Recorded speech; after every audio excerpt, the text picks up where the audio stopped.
저희 채널A가 확인한 결과 실제 평양 상공에 세 차례 무인기가 떴던 게 사실로 확인됐고요. 그 무인기가 김정은 집무실 위에까지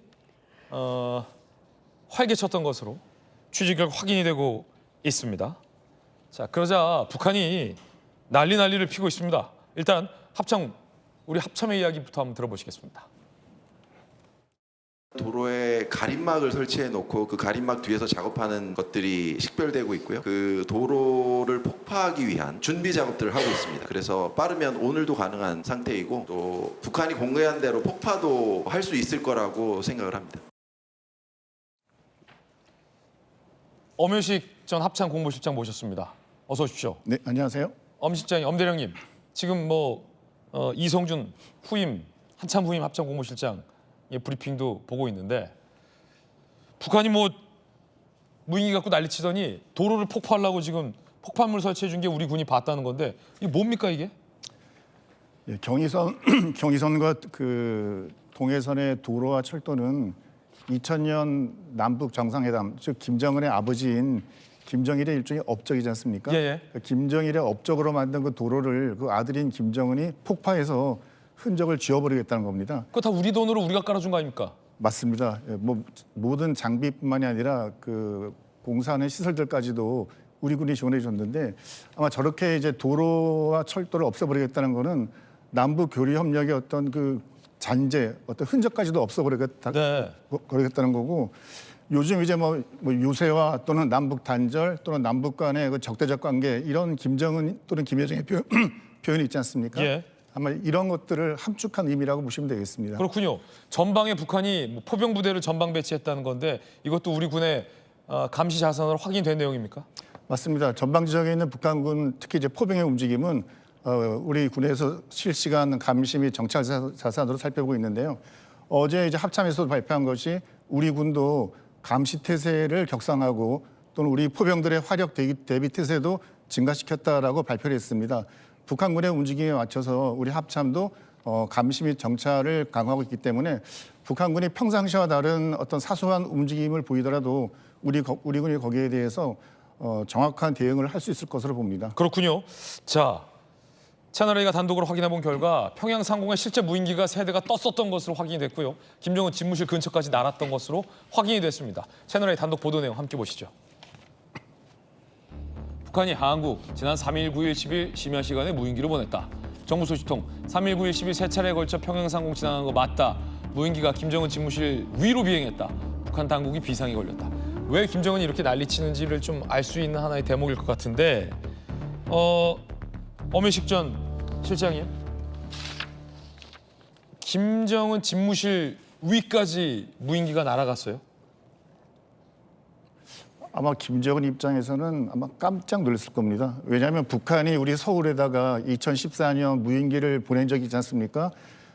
북한이 남쪽으로만 무인기를 보낸다고 생각을 했지 김정은 머리 위에 특히 심야 시간에 무인기가 날아다니는 거는 네. 아마 김정은이나 북한 군부에서는 상상을 못했기 때문에 이번에 굉장히 당황했을 것 같고요. 그러면 우리 정부가 3일, 9일, 10일에 무인기가 김정은 집무실 위에 날아가는 것을 다 확인하고 있었던 거네요?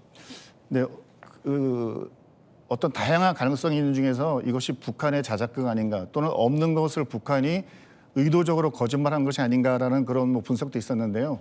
어제 그 채널A 단독 보도에 의하면 무인기가 3일에 걸쳐서 평양 상공을 날아간 것은 팩트다.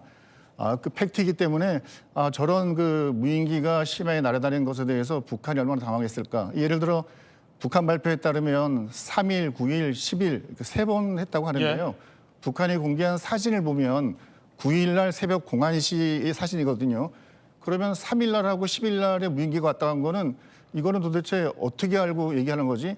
그러니까 북한조차도 지금도 아마 이제 우리 대한민국 정부는 지금 전략적 모호성을 띠고 있는데 반해서 북한은 상황 파악도 지금 애매모호한 상태 아닌가. 그렇군요. 언제 왔다 갔는지도 모르는 상태에서 어쨌건 대응해야 되고 하다 보니까 저런 그 무조건 압박하는 형태의 네. 성명만 발표하고 있는 것으로 보입니다.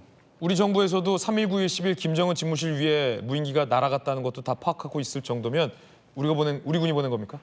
아닙니다. 아직까지는 그 보낸 출처가 누구인가에 대해서는 여러 가지 분석이 나오고 있고 뭐 우리 또 군에서도 공식적으로 확인해 줄 수 없다라고 발표했지 않습니까? 이제 군 전역하셨잖아요, 실장님. 네. 근데 이런 상황이 생길 때는 가장 중요한 거는 그 뭐 상대방 또는 이제 북한군한테 가장 큰 정신적 고통을 주는 건데요.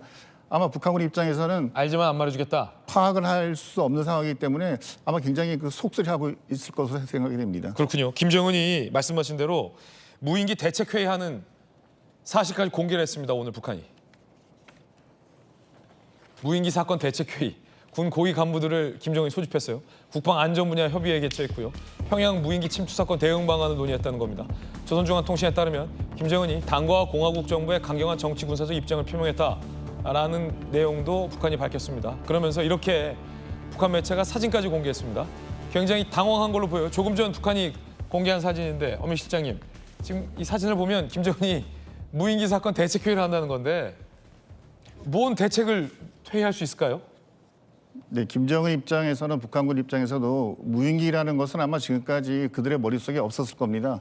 대한민국군도 2014년도에 북한의 무인기가 서울을 지나가면서 당시 청와대를 사진 찍어 간 것을 뒤늦게 보고 굉장히 당황을 했고 우리 군은 그때부터 무인기 침투에 대한 대비를 많이 했지 않습니까? 네네. 장비도 도입을 하고 북한은 이제 그런 거에 대해서 손을 놓고 있다가 이번에 실제 평양 상공으로 무인기가 날아다니는 그런 이제 북한 입장에서는 참 당황스러운 상황을 맞이하게 된 거죠. 북한 레이더가 40년 이상 노후한 낡은 것들이라면서요? 네, 북한의 레이더는 주로 전투기, 그러니까 우리가 보통 이야기하는 비행기, 고정익 비행기들이 날아다니는 것을 레이더로 잡는 이제 그런 중심으로 대공태세가 되어 있는데요. 근데 지금 뭐 우리가 언론에서 많이 봤지만 스텔스 전투기는 레이더로도 못 잡는 거지 않습니까? 네. 그것뿐만이 아니라 우리가 북한에 대해서 어떤 군사적 그 활동을 할 때 공군기가 꼭 평양까지 가야지만 활동하는 것은 아닙니다. 얼마 전 그 공군이 발표했지만 타우루스 미사일 같은 경우는 예. 400km 밖에서 공대지 미사일을 쏘면 목표를 정확히 맞추거든요. 굳이 400km면은 휴전선 넘어갈 필요가 없네요. 그렇습니다.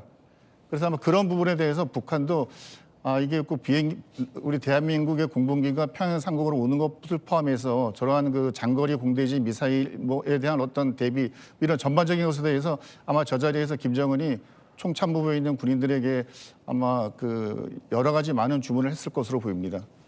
어미 실장님은 무인기가 누가 보낸 건지 짐작은 하시지만 전략성 모국성 때문에 밝힐 수 없다 이런 입장이신 거죠? 네, 뭐 제 마음속에는 뭐 여러 가지 그 안이 있지만 네, 어차피 우리 군에서도 그것에 대해서는 정확히 발표하지 않고 있고 네. 또 발표하는 것이 굳이 우리 국익과 우리 군의 대비 태세에 그렇군요. 도움이 되지 않는 것 같습니다. 자, 북한이 전방의 포 사격 준비 태세를 지시했습니다. 아직은 뭐 예비 단계라는 건데 그러자 김동연 경기도지사가 이렇게 밝혔습니다. 평양 상공에 무인기로 해서 한반도에 아주 엄중한 안보 위기가 초래되고 있는 것 같습니다. 필식 오물풍선 도발과 관련이 있는 것으로 보이고 탈북인 단체 등에 의한 대북 전단 살포하고도 상당히 긴밀한 연관이 있다고 보여집니다. 아까 위원장님께서도 지금 북한이 국경선북은 포경부대에 대한 완전 사격 준비 태세에 대한 말씀을 주셨는데 충분히 그 위험구역 설정 요건에 합당할 것이라고 하는 생각이 들어서 그렇죠. 제가 연천, 포천, 파주, 김포, 고양 전 지역에 대한 위험구역 설정을 검토하라고 지시를 오늘 아침에 이 국감하기 전에 하고 왔다는 말씀을 드립니다. 알겠습니다. 자, 그 가운데 추미애 의원이 우리 군을 향해 훈련이 전쟁 위험을 막을 수 있냐라며 한강 소설도 안 읽었냐라며 비판을 했습니다. 이 논란이 되고 있습니다. 추미애 의원인데요. 무인기 날리기와 전단 살포에 군의 훈련이 왜 필요하냐? 훈련을 더 빡세게 시키고 무모한 전쟁 위험을 막을 수 있나? 군의 영역이 아니라 정치가 풀어야 하고 대화를 재개해야 하는 영역인 것이다. 무인기 날리기와 전단 살포에 군의 훈련이 왜 필요하냐? 군 훈련할 필요 없다. 그건 정치가 하는 거다라는 취지의 글인데요. 그러자 한동훈 대표가 대한민국을 뒷거래로 지키냐라며 반박했습니다. 자, 군에 계셨던 엄효식 전 대령님께서는 추미애 의원께서는 군 훈련할 필요 없다는데 어떻게 보십니까? 저는 기본적으로 국가의 군이 왜 존재하는가에 대한 기본적인 이해에서 좀 차이가 있다고 봅니다. 보통 우리가 안보의 최후 보루라고 하지 않습니까? 안보상이 어떻게 변화하고 심지어 남북 간에 뭐 정상회담을 하거나 어떤 여러 가지 변화의 상황이 생기더라도 군은 어쨌거나 마지막 상황에 대한민국 국민들의 뭐 생명, 재산, 자유민주주의를 지킬 수 있는 마지막 보루로서 역할을 해야 되는 거고 그거를 위해서 평상시에 땀 흘리면서 열띤 훈련과 연습을 하는 거거든요. 근데 그런 훈련과 연습이 필요 없다고 생각하면 군 자체가 존재 의미가 사라진다고 볼 수 있습니다. 군의 훈련과 군의 어떤 이 국방력이 전쟁을 억제하는 것이 아니다라면 군이 존재할 이유가 없다. 네, 그렇습니다. 정치로는 전쟁을 막을 수 없다라고 보시죠. 그렇습니다. 전쟁은 그 말로 막을 수 있거나 하는 게 아니거든요. 네. 전쟁은 말로 막을 수 없다. 엄윤식 전 대령의 돌직구였습니다. 저희들은 6조 광고 보고 돌아오겠습니다.